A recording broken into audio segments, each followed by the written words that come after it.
The G7 has China in its crosshairs. US President Joe Biden at the picturesque Cornwall in the United Kingdom said there was plenty of action on China and talk of a common strategy on China. So from COVID to forced labor to human rights violations in Xinjiang and Hong Kong. But the question remains, will world leaders actually walk the talk on holding China's feet to fire?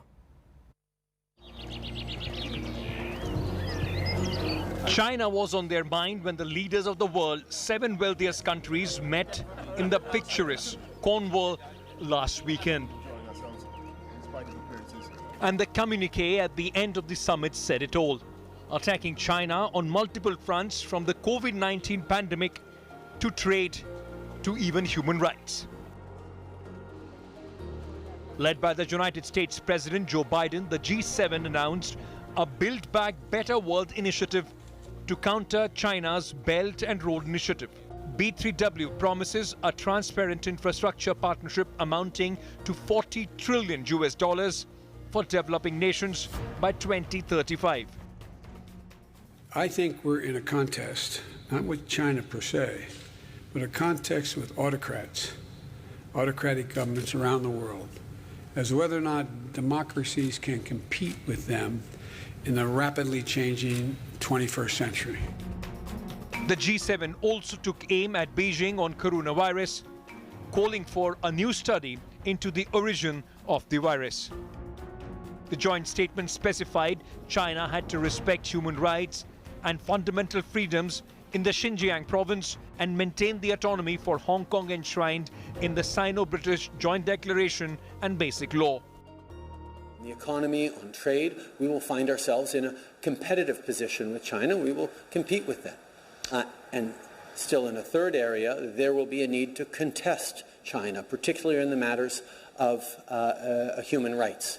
And that's where all of us, as a G7 and partners, are aligned in ensuring that we are consistent. Meanwhile, Beijing dismissed the communique issued by 7 countries. It took a dig at the G7, calling it a small group trying to dictate global decisions. With Biden bent on a stronger stance against China, particularly on human rights issues, the G7 Beijing war is far from over. Bureau Report, India Today. India Today's Foreign Affairs editor Geeta Mohan now joins me for more on the story. Geeta, would China be concerned, or will China still try and brazen it out, especially on issues of human rights, Xinjiang, Hong Kong? Is that China's Achilles heel?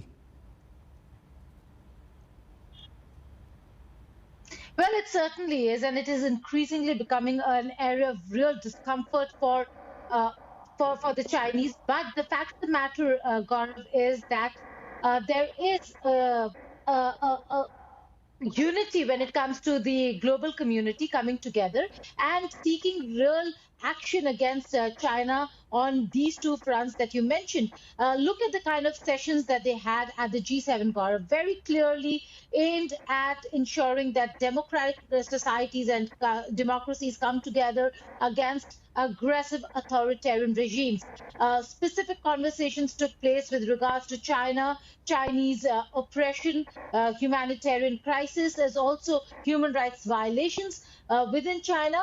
And the conversations were so heated up at a given point that there are reports that internet was shut so that it could become an absolutely closed-door private affair. Having said that, for the Chinese, G7, Quad, all these forums are anti-China forums, which is what they have spelled out. But instead of looking at how they should be coming together, being more inclusive, I suppose they are really going to brazen it out. Okay, but look at Australia. Australia wants an investigation into COVID. So Australia appears to be standing up to China. But what about Europe? Is Europe willing to walk the talk, or are they still looking for a good deal with China while making all the right noises about human rights and trouble in Xinjiang and Hong Kong? Well, that's a very important question that you asked, Gaurav. Australia was not this. We've seen an absolutely changed Australia post the pandemic. They have really, they are actually one country that has single-handedly taken on China on various fronts. We've seen America and India and other countries also do it, Japan included, but not as strongly as Australia has come out. Having said that, when you speak of the European Union, the votes are divided. We've seen a strong anti-China factor within the European Union, who have been moving resolutions after resolutions against China, seeking probe, looking at the origins. And then we have countries that are absolutely kowtowing and supporting the Chinese. And that certainly becomes a concern, because in the European Union, those are the countries that have blocked all moves that are considered anti-China. Hungary is an example and a case in point. Massive protests within Hungary itself. So yes, it's a divided house, but many of them coming together, saying at least on one count, Okay. speaking in one voice, which is that the probe should take place. Now, it's not just Australia, America, India has been talking very sensibly, so that the WHO probe has to move forward, Yes. and we should be looking at origins, but has not pointed fingers like Australia and America has done towards China. Geeta, Mohan, for the moment, many thanks.